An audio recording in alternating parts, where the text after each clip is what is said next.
Well, first of all, welcome everybody to the Rise of Virtual CISO. I'm Greg Schaefer. I am the principal and founder of a small consulting company in Franklin, Tennessee called vCISO Services, for obvious reasons. We provide Chief Information Security Officer services for small and mid-sized businesses who can't really afford nor need a full-time CISO. And that's what we're going to talk about today is a virtual CISO. Are there any virtual CISOs in here? Just real CISOs. Yeah. Okay, gotcha. I'd like to become virtual. Okay, so a couple that are interested in becoming a virtual CISO. Good.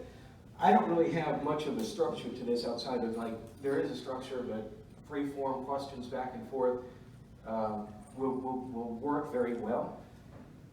This is a little word about why we're here. Basically, us as CISOs, we've priced ourselves out of the small and mid-sized business market. You can look at salary figures from a variety of sources, but the real honest bottom line bare bones truth is that you can't get a decent CISO with any sort of experience for under 6 figures, and that's not even close. So small and mid-sized businesses really don't require one, and this field of the virtual CISO really has taken off over the last, I don't know, probably 2 or 3 years. I've seen several studies that, well, maybe it's more opinions than studies, that predict that most small businesses will employ or consult a virtual CISO in the next 5 to 10 years. So, good field. I always like to do a little bit about me first so that you understand my context because, first of all, yes, I've been a real CISO as opposed to a virtual one beforehand. This picture was taken when I was the morning of my deployment to what was called Desert Shield at the time, and I had been working in IT and networking for about 6 months at the university where I was going, the University of Buffalo. So to give you an idea about how long I've been doing this, it's been a long time. Desert Shield was closing in on 30 years now.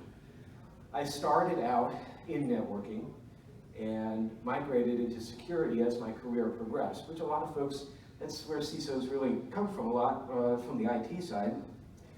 Some come from the business side. I was the Chief Information Security Officer equivalent, if you will, for Middle Tennessee State University about a decade or 2 ago. This is the largest undergraduate institution in the state of Tennessee. And then from there, I became Metro Nashville's first Chief Information Security Officer. And then after that was CISO for a bank called First Bank. I believe we have a branch down here. And then about 2 years ago, I went off on my own. Could have retired as a CISO, and not anytime soon. I'm not quite that old. Although sometimes retiring at 54 sounds really good. But that's my background. So just to give you an idea, I've done the corporate CISO. I understand it. I have several different areas. And now, as a virtual CISO, I work in many different verticals, so myself and my team. So we really got to talk about what a Chief Information Security Officer is first. Now, this is probably all just a review for everybody here. The first CISO, Steve Katz, I believe in '94 for Citicorp. That was designed as a risk position, if I remember correctly. And really, that's where the Chief Information Security Officer should fall. But unfortunately, the term CISO is really kind of blended to mean a whole lot of different things. First of all, the one thing I always like to say is that if you don't report to the board or the CEO or like the audit committee, then you're a chief of nothing. So that C really is kind of misleading. How many CISOs in here? How many CISOs report to the CEO or board? Okay, so the term CISO really has evolved to mean more along the lines of the most senior information security executive within an organization. That's the way I look at CISO. You have to have a mix of technical and business skills. Technical for obvious reasons, because you're acting as a translator to the board and to the CEO, to the C-suite, to the business leaders and the business unit managers and so forth. So you need to have both the background firmly rooted in the techie side, and you also need to have good business sense, because if you go and you talk to the CEO about the number of vulnerabilities that you patch that month, Yeah, I mean, what does it mean? That you're not really talking in terms that they understand. So you got to equate it to what it does as far as the business goes, and that's where we get into like risk assessments and those sorts of things. And the other thing too is the location within the organization. We just talked about it briefly beforehand, but this is rather important. Unfortunately, and I say unfortunately because the CISO typically nowadays tends to report still more often than not to the CIO. And I don't believe that the CISO should fall within IT for reasons we'll talk about in just a moment. But you can have it report to the CEO, which is rather rare, the CFO, which is not as rare, particularly if it's a public company and you have your Sarbanes-Oxley requirements. So suddenly, once you become a public company, the CFO becomes much more security aware. I went through this with First Bank when we went public about 2 years into my tenure. Chief Risk Officer, that's actually who I reported up to over at First Bank. So various places. Now, all this is important to set the stage because there's going to be differences between what a CISO and a vCISO does and where they sit. Purpose of the CISO is to manage risk. Notice I don't say that the purpose of the CISO is to take on risk. Now, this is the same thing with regards to the virtual CISO, but even a little bit less so. I'll mention it in a moment. 3 lines of defense. How many are familiar with the term 3 lines of defense? Okay, I figured that CISO would understand this. So 3 lines of defense. First line would be operational management, so that's where IT would fall. So when you're working on, say, firewall rules and actually like reviewing, or rather configuring systems, that's what a first line would be. The second line is risk management, and that's where the Chief Information Security Officer should fit, and the virtual CISO. Because that's what we do. We manage risk, we inform the senior leadership on risk, and we recommend changes to the program, but we don't implement controls more often than not. Sometimes as a CISO you do, as a virtual CISO it's very rare.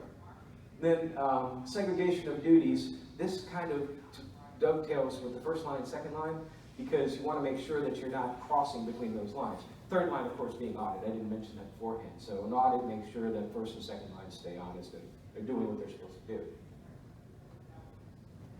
Just to review, I'm sure you're all familiar with this in more alphabet soup, but a CISO is more or less responsible for ensuring that not only are the controls within these standards and regulations, depending upon your industry, of course, not only that you're meeting those, but that you're also implementing them properly, and if there are any gaps that you determine what you need to do in order to fill those gaps. So I work with all of these right now, including, it's kind of interesting that the GDPR has really become a big deal here.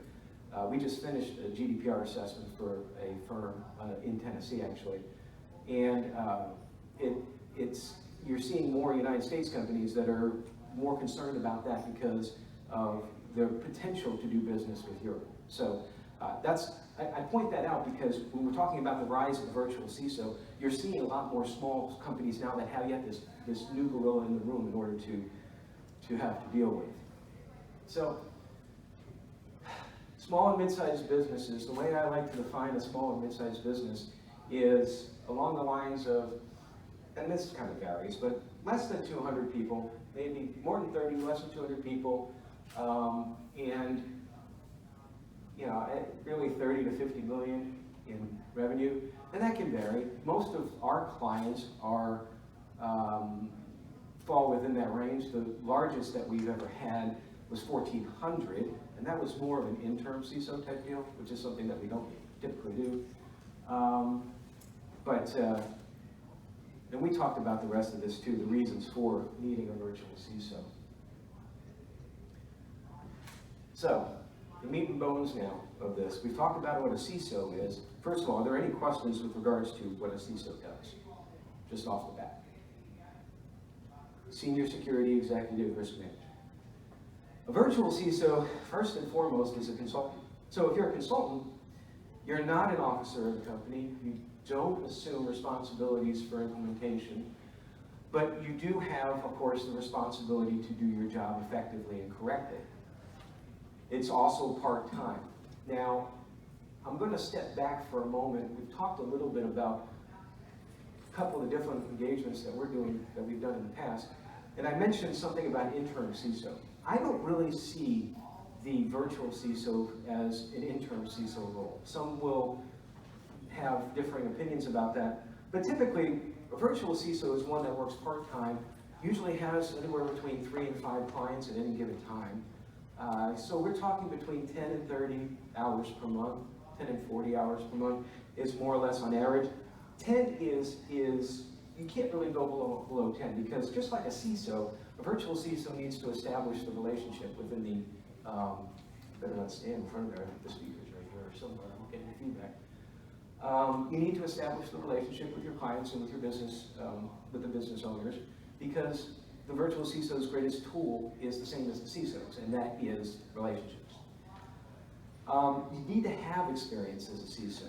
And this is where I kind of get off on a little bit of a tangent, and I don't mean this to sound like I'm bashing managed security service providers, but unfortunately, there are many MSSPs that are offering now virtual CISO service, but they're not providing that service with an actual CISO, somebody who's actually been in the trenches beforehand. And it's sort of like you're taking driving lessons from somebody who has their learner's permit in a way, because the virtual CISO then is learning as they're going. So you have to have experience as a CISO and not be just an IT security director or a manager, because again, information security is much larger than IT security. It's truly is a business function. So I always caution folks, and that kind of sounds a little salesy because we provide virtual CISO services, obviously, but I don't mean it that way. In fact, that's one of the reasons why I started this company 2 years ago, was because, quite honestly, I don't know if I want to say sick and tired, but just seeing that there are so many instances where small and mid-sized businesses need to have access to what I have up here in my almost 30 years of doing this stuff, but they can't afford it. So again, I could have retired in the corporate world, but this has been a calling for me. And then finally, the virtual CISO, well, the V means virtual, it works remotely. That keeps costs down and provides a lot more flexibility. I will typically work with, well, between my clients and my consultants' clients, I can work with 10 clients in a day, back and forth, different meetings and so forth. Now, a fractional CISO, I see as someone who is more on-site part-time. You see fractional CFOs are pretty common. You don't see fractional CISOs right now because, quite honestly, the virtual or fractional CISO market is still it's in the infancy right now. It's really starting to grow. But you're going to see that more often, and in that case, then I can see that the fractional side will start growing. But that's probably going to command more capital, more resources from the clients, because if you're on site, that's going to cost a little bit more because you don't have the flexibility to work with different clients throughout the day.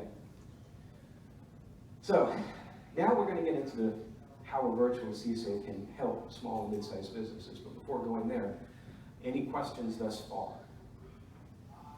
Do you normally charge like a fixed amount or an hourly rate? That's a good question. Well, so first of all, our services, they fall into basically 2 buckets. One would be the virtual CISO ongoing, at least a 6-month engagement, and at least 10 hours a month. And that one we charge an hourly rate, but it's actually a flat rate per month up to a certain amount of hours. And if we say 10 and we end up putting in 15 one month, that's not going to kill it. It's just an approximate. The second one is if we do projects like risk assessment. I mentioned the GDPR assessment just recently. That one we will also quote in an hourly rate, but we'll only go for actual hours done. So we'll do it, will not exceed number. And if we exceed the number of hours internally, well, then shame on us. So do you provide a metrics for productivity? you got good questions. It depends upon the client, what they want. And for example, the GDPR one is fresh in my mind. There wasn't so much that we could provide metrics for the risk assessment, but we could provide information as far as the real cost. So we did a quantitative risk assessment using, anybody familiar with FAIR? FAIR, factor analysis of information risk. If you're into the risk side of information security, check it out. It is a very good and up-and-coming standard. But then as far as other metrics performance-wise, well, we'll look at some of the same metrics that you'll see in organizations, like number of vulnerabilities, number of vulnerabilities patched, incidents that have happened, but we track these and we summarize these in a manner which is consumable by the board. The same thing you do as a CISO in the real world. But again, when it comes to accountability, if there's a problem where something isn't patched, well, that's actually on the client side. That's their IT issue. We can only advise. Governance, we typically will fall within the IT side are the ones that, for the most part, will engage us first. Because usually with small companies, they don't have a mature risk management framework at that point in time. But we can also help with the governance on the other side of the client to be able to provide that segregation of duties. We see that a lot, particularly in finance, where more so auditors are saying that you can't have IT be in charge of information security. I mean, everybody understands why, right? There's a conflict of interest. I mean, and usually security just doesn't win out. But the IT and the InfoSec senior folks need to be best friends. So, and then of course compliance. We all have heard compliance doesn't equal security, but compliance is an important component of security. And that's actually, as we've seen in the corporate world over the last decade or so, that's now also a big push for small and mid-sized businesses to come and try to engage somebody to help, because they're getting questions like, we need to become PCI compliant, and you don't know what that means. We need to undergo a SOC 2 audit, and I have no idea is there a difference between a SOC 2 type 1 and a SOC 1 type 2? Yeah, there's a big difference. So those sorts of things are the types of issues that get us in the door, and then we provide value that we just maintain that relationship. In the short period of time that I've been doing this, we have never lost a client for the virtual CISO services. Of course, the project ones, they come and go. And unfortunately, I think that's about to change, because one of our clients just recently was acquired by another client who does have a CISO. So that's, can you justify business-wise keeping a virtual CISO when you have a CISO? So I don't think that that's going to go. It depends upon how long the conversion takes. Gap and maturity assessments, already went over that with the GDPR. This is answering the question for the business, what is it that they don't know? And you're seeing a lot more now where folks will be reading about the latest and greatest breach out there. I don't know, what is the last one, right? There was I haven't checked my phone today. Okay, yeah, I haven't either, but it seems like it's just daily, and usually one of them will ping a CEO or top executive, hey, are we secure? I was actually asked that the first time that I started working at First Bank. Went out to lunch, I think my second day, with the risk director and the president of the bank, and so we're eating lunch, and the new risk manager as well too. And so the CEO, he asked me, he says, Greg, are we secure? And I looked at him straight in the eye and I said, yes, sir. And it was the stupidest, the worst answer that I could actually, but you know, you put on the spot and you feel kind of like you gotta, yeah. Well, later that day I went into his office and clarified it. It's like, so I haven't seen any big gaps yet. I've only been here 2 days, but I'm sure that there are issues and we'll address them as the time comes. And of course, risk assessments and risk treatment. Again, the virtual CISO, even more so in this world as opposed to the CISO, usually doesn't do as much with regards to risk treatment, because that's going to fall in the responsibility of other areas. So if there's a problem with a project management, for example, the PMO would handle that. If there's a problem with something with training, usually that falls underneath HR. But that doesn't mean that we don't have a significant role in advising, consulting. Remember, we're consultants. We're, at the end of the day, we're not, we act on behalf of the company, but we're not company officers. I guess, who would you say you're the agent of? Whose authority are you acting under your typical engagements? I'm acting under the authority of the company.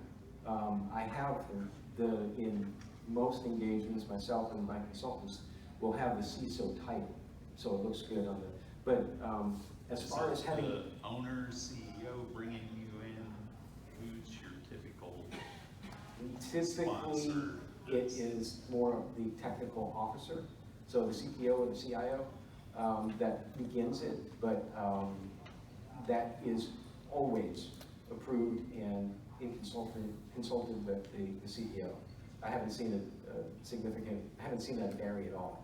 So, but there are differences. I mean, this one that's about to possibly go away, I'm the named Chief Information Security Officer, and I report to the CEO. Well, the CEO just retired on Friday, so it's part of the acquisition. So I'm not really sure where that is. So we direct IT on controls again. So we'll do firewall rule reviews. We'll do that all day. That's just a saying. I don't actually want to sit and do firewall rule reviews all day. It can be kind of tedious. But we'll review on at least an annual basis, depending upon what the customer wants. Sometimes it's as frequent as quarterly, and we'll be consulted whenever there's change management. We have to sign off on the change. But we're not going to implement. And again, for two reasons. I don't think the CISO should implement it, or the CISO staff should implement that either. I think that we need to maintain those two divisions. Business continuity, disaster recovery. Next week I'm doing I think it's 2 tabletop exercises next week, one with a firm in New York City and one with a firm, where are they located? Seattle. So, and then training as well too. So even though the training aspect might fall underneath the responsibility of HR, we'll manage it, whether we do it in person, or which is very rare. I've done training once in person for a client. So even though it's virtual, every now and then I have gone on site to support if it's an auditor exam or what have you. But most of the time, we use products, mainly KnowBe4. Anybody familiar with KnowBe4? If you're in the banking industry, you probably are. And we'll leverage that, track those metrics, and report them to the board as well too. SOC 2 audit support. This is again a big one where companies. I'm actually so proud of this. This is probably one of my best. The smallest client, almost the third oldest client I've had, and this is, I guess, going on about a little more than 2 years. They have grown from being about 22 employees to about 32 right now. And they produce a fintech piece of software. But their customers have been asking for a SOC 2 audit, and their competitor actually has been SOC 2 certified. So that drove them to engage an audit firm. We were already providing virtual CISO services for them. I had been their CISO for over a year. But we went through the SOC 2 Type 1, just finished that in March, and it's just amazing to see how far this has grown. This is one of the things that drives me doing this, to see the bringing up and the maturing of small businesses. And now we're in the middle of the SOC 2 Type 2, so that audit period is for, I think we're doing 6 months initially, but so it's underway right now. And that gets down to client comfort as well too. Another one we do is vendor management. How many of you either send out or have to respond, or both, to security questionnaires? How many of you who put your hand up, how many of you like doing that? Yeah, it's kind of tedious because there's really no standard. I mean, I know you got the SIG and the SIG-Lite and all that, but how many folks actually use it? And then sometimes they'll say it's a SIG-Lite, but it's kind of like an altered SIG-Lite, so you can't like really cut and copy and paste from another SIG-Lite. So that gets to be a little bit tedious. But on the other hand, we also do the other side of vendor management, where we vet the vendors, we'll do the reviews of their controls, their SOC 2 audits, and so, all that sort of stuff. That's a big thing out there as well. So now we're going to move into, if you're going to look for a virtual CISO, what are some of the things that you need to think about up front when you're going to be engaging them? The first one, and I think the most important, is you need to vet them. You need to verify, going back again to the understanding that they've done this in the real world before. They're not using your company as a training ground or what have you. Now, as a caveat to that, one of my consultants, and I expect this to increase as time goes on, one of my consultants has never been a CISO, but has deep risk management experience. So on a project that we're working on now, we're just starting this engagement with a firm, I think in the next 2 weeks is our kickoff. I'm still the lead, the project manager, but it affords me the opportunity to mentor someone else who perhaps wants to come into this space.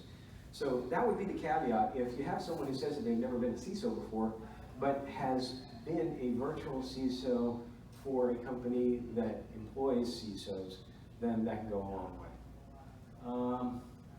You, of course, with any project or, I mean, even a virtual CISO engagement is a project. We typically, our contracts are usually, we start at 6 months, nothing lower than that, for the reasons I mentioned before.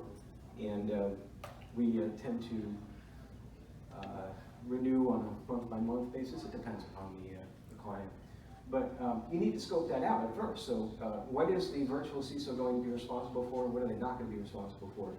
And I'll tell you right now, I have said no to several client opportunities when it became clear that the only reason why the client was looking for a virtual CISO was to check some sort of compliance box. Now, I know I mentioned before that, okay, that sometimes gets the foot in the door and gets the company working towards a security program, but I need to see that up front. What are your goals? Do you want to grow your security program, and if so, why? And if I get a response along the lines of, well, we want to become PCI compliant because our customers need it, and we just want to make sure that the auditors are fine with what we do, I'm like, well, but what about like the reasons behind that? So I guess you can say that I've lost a significant amount of business opportunities because of that, and other reasons that I will just not, if it doesn't align with our mission and our goal, then I won't engage. And besides, there's plenty of folks out there that will do that for compliance purposes. That's not us. And then goals and immediate needs. Now, this is where compliance would come into play. So it's like, okay, what do you need to have done in the next 30 days, 90 days? Do you have an audit coming up? The banking world, the exams are usually annual or some sort of period.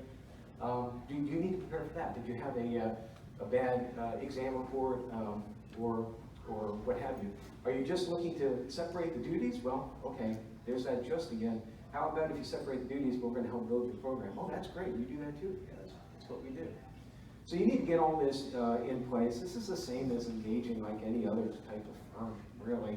You need to have that, make sure that the firm provides a nice statement of work that lays out exactly what you need.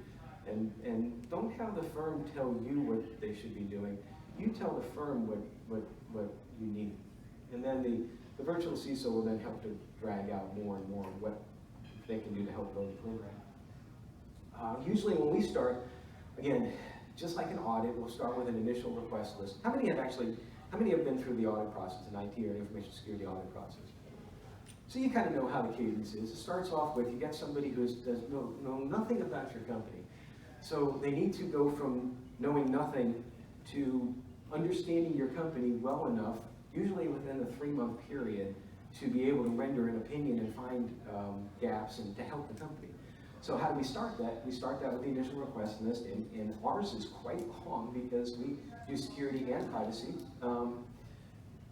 Virtual CISO, you see coming up really just now more often as also being the data protection officer with regards to the GDPR. So this is not a conversation about the similarities and differences between security and privacy, but there is the overlaps, and I think you're seeing a merge of that. I think you're seeing that possibly in the real world as well too. Well, I shouldn't say real world, the corporate world. Then the second phase, typically whenever we have an engagement, is that we'll interview the subject matter experts, the ones that we in the company both determine are the ones that are important here. I've had people ask me on initial, well, why do you want to interview marketing? And I'm like, well, because they're subject matter expert that pertains to information security. Well, how on earth could marketing pertain to information security? Well, what if you have an incident? Who's going to be your mouthpiece? You do have that, right? You have it in writing that is this one person only is going to be the communications folks there. So usually that falls in the marketing part, right? Well, maybe it doesn't. Maybe it's the CEO, and you just told me, it's like, well, that's okay. Our marketing department doesn't handle that, the CEO does. That's fine. We just need to make sure it's covered. We never get everything right on the first try as far as asking, because we don't know the company's culture. We don't know the company's, I mean, one of the first things that we request on the initial request list, in addition to policies and vulnerability assessment, pen tests, training, all of that stuff, is also the organization chart, so that we can start to figure out where to go. So I would expect the small firms you engage in a size to have probably pretty significant capability gaps, and you would uncover. Mm-hmm. Yeah, there's the problem of people having multiple responsibilities, and you can only do so much. And you know, I mentioned the size of a business. That is usually the 100 to 200 range is where you really start to see a company, if they're going to take off, they start to grow. And that's where those gaps, they become significant. And again, somebody who's not schooled in understanding what a SOC 2 report is, why it's there, what you should be looking for. How many are familiar with a SOC 2? I'm going to guess that probably the majority of the room here has at least read once in their lifetime. But a lot of times, probably, I'd say probably 9 out of 10 times when I'm asked for, can you provide your firm's SOC 2 report? And I'll provide it, they're all happy with it. They never think to ask about, well, what trust criteria are you looking at? Is it just security, or is it security and privacy, or availability, or how do you handle it then? It's like if you're not doing availability on your audit, well then who handles that? Well, it's because we outsource it to, you know, Azure or something like that. And then finally the assessment. And going through the assessment, depending upon what the assessment is, if that's all we're contracted for, that's fine. Whether we're assessing against ISO or NIST or GDPR or PCI, we'll provide a comprehensive report at the end of that. If we're assessing for our purposes, we'll usually choose a framework that is relevant. Most of the time we align with the cybersecurity framework. That seems to work best. I don't know how many of you are familiar with the Cyber Resilience Review, but we leverage that even though it's a few years old. As a virtual CISO, we really need to have internal access, if at all possible. Now, some clients would prefer not to do that, but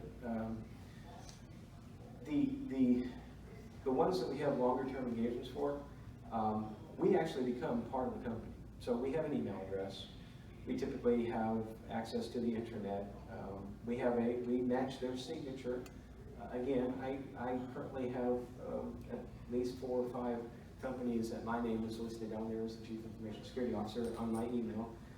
That's one of the things about being a virtual CISO, though, that becomes a challenge, is that you don't really want to cross the stream, so to speak, and like send an email to one client using your other signature. And it happens, but not too often. Fortunately, everybody understands that we have multiple clients. You need to really establish communications up front. You need to understand who you're playing with, who the major players are, who has the answers, because you're not sitting there. It is a huge disadvantage to work for a company when you're working remote all the time. Now, add in doing that part-time, it becomes very difficult, but yet you are still part of the company. And then you want to establish a meeting cadence. For us, it's either weekly or bi-weekly. And what I mean by that is that we'll form an initial security committee with the important players. Usually it's someone in risk, someone in IT, sometimes it's someone in legal or privacy. Public company, it might be the CFO, but usually not. Usually we reserve the C-suites for like the quarterly steering committee meeting. But for the weeklies, we just need to touch base, see where we're going with certain initiatives, and again, the communications has to be completely open. We're not an auditor. Now, I say that kind of tongue-in-cheek because I really honestly believe that auditors are your best friends. If you get a good auditor, or in the banking world, if you get a good examiner, they will help you because they want to see your organization secure, particularly in banking. I mean, the reason why the FDIC, the NCUA, and the OCC do those exams is because they've got literally skin in the game. You've seen those things saying that the FDIC insures to $250,000 or what have you. So they want to help you. They're not there to ding you. But unfortunately, sometimes there's still that culture that you want to tell the auditor just what the auditor asks, because there's that very real risk. I shouldn't say unfortunate. This actually just happens. It's like there's a very real risk that you're going to kind of spider down a road that you know that the risk is fine, but now you've got to spend an inordinate amount of time trying to convince the auditor it's like this is not really a risk. Now, on the other hand, we encourage, tell me everything that you do. So if you think there's a concern, as minute as it might be, just let me know. And because we're there to work for you, work with you, we're on your team. And that's really part of my final short thoughts. We are, as a virtual CISO, part of the company's team. We establish that relationship, we work for the team, we encourage sharing and the relationship aspects. Now, from my perspective, I didn't put this on the slides, but I did want to spend just a couple of moments just talking about my experience as a virtual CISO as well, too. It was the best career decision that I ever made. My only regret is that I didn't do it sooner. And you hear that a lot sometimes when folks go off on their own or enter into it. So I'm not suggesting that a virtual CISO needs to go ahead and set up their own business, although I think that setting up an LLC is a good idea because it affords you some measure of protection between your personal and your business activities. That was actually my first idea when I set up vCISO services. I was just setting up an LLC to separate the two. And then I started to get inquiries from folks saying, hey, could you help us on this thing? Okay, yeah, this might end up being a real full-time thing for me. And when it came to a point that I couldn't juggle the two, that's when I decided I was going to pull it. And fortunately, it was a risk-informed decision, but it was a high-risk, high-reward decision. And for me, thus far, now things can go south, of course, but thus far it has worked out very well. Again, I've been doing it for about 2 years now, and ended up first working from home. I may work from home in here. All the time or half time or part-time? Part-time. See, working from home part-time is okay. Working from home full-time gets real old real fast, and that really surprised me because I'm like, oh, I love the idea of just like going to work in my pajamas. And unless I have a video meeting, you know, obviously you don't want to get caught that way. The commercial with the guy who sneezes and he's wearing boxer shorts, I love that. The struggle is real. But after that, I decided to go to a co-working space, and so we go there a few days a week, 2 days a week typically. And then from there enjoyed it so much that I ended up renting an office in downtown Franklin now, which is our quote-unquote corporate headquarters. I'm still the only employee. I work with consultants right now. At some point in time that will probably change as we grow. There's a lot of advantages and disadvantages to making that leap. And I'm just not sure if that's where my path, my calling, my reason for doing this wants to go. But I would encourage, if you're interested in this, to at least pursue it. I'm certainly available. Let me put up my contact information for any sort of questions, or I'm on LinkedIn, I'm on Twitter, the company's on Twitter and LinkedIn as well too. I'd love it if you followed us. Hoping to get to 100 followers for the company. We're at 82 right now. So I know that I think there's like 15 in here right now, or 12 in here. It's like, well, if it increases to 94, I know why, so thank you. But that's essentially my talk. Again, this has been more of a free-flowing. Wanted to leave a few minutes for questions in case you had any. So are your consultants mostly in Franklin, or are they? No, they're nationwide. And some of them, all they do is consult. So they'll work for me, they'll work for themselves, they'll work for another firm. Some of them are, and you see this more often, are actually doing it on the side, which creates a little bit of a challenge because they can only do meetings, like say, during their lunchtime. And occasionally, probably about 35% of the time, a third of the time, they need to vet that with their employers, which I'm fine with as well too. And typically clients that engage virtual CISO, they understand that as well. It's like, okay, you've got other things going on, and they'll work around it as far as meetings go. And that's also where I come into play too, where I'm always available. Probably one of the biggest things is the companies of the size you're talking about. Normally I see their backup recovery, disaster recovery is insufficient. I agree. It's interesting. I've sat down with a couple of companies and I look at them and I go, talk about your backup plan, and they tell me, we don't have or use them. So what happens if you come in and your building burned down? What would happen to your company? your server's gone. And then that kind of hits them home, they go, well, we close the shop. Right, and that's where a good tabletop exercise comes into play, because a lot of times, when you design the tabletop exercise, you want to do it, I always wait until I've gotten an idea of what the company's like, and where those risks are, and then that's, yes, we'll try to design the first one to hit hardest, where we know that there's the biggest problem. But it is, the struggle is real, because people are just, we do that personally as well, too.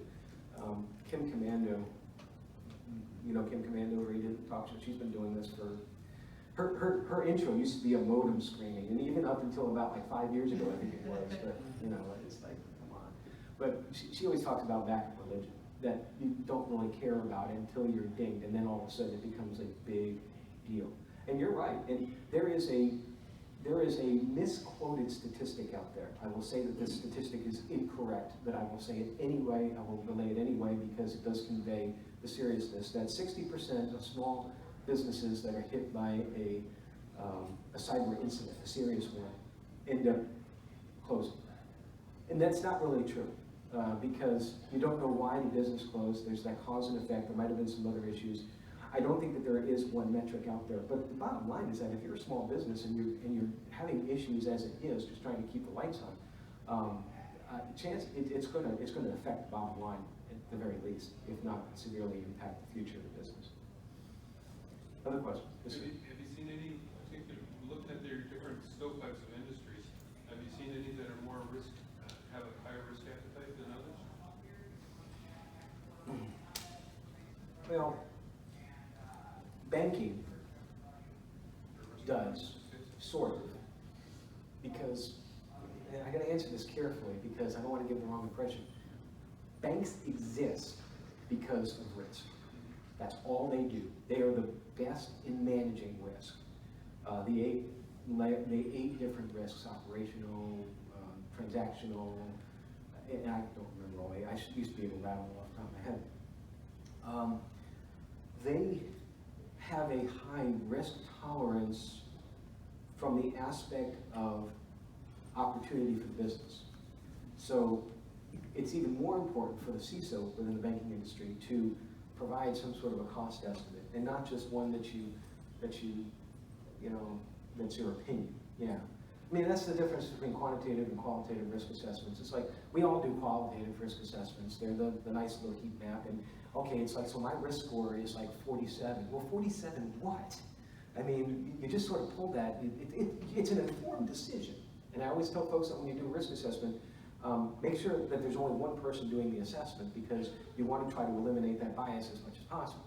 But there's still bias there. But with a quantitative risk assessment, at least you reduce that bias a little bit. There's still an awful lot of like smoke and mirrors and magic in there and opinion, but it gets it a little bit closer. So it's probably not correct to say that banks have the highest risk appetite. They probably have the highest risk maturity, would probably be the better way to say it.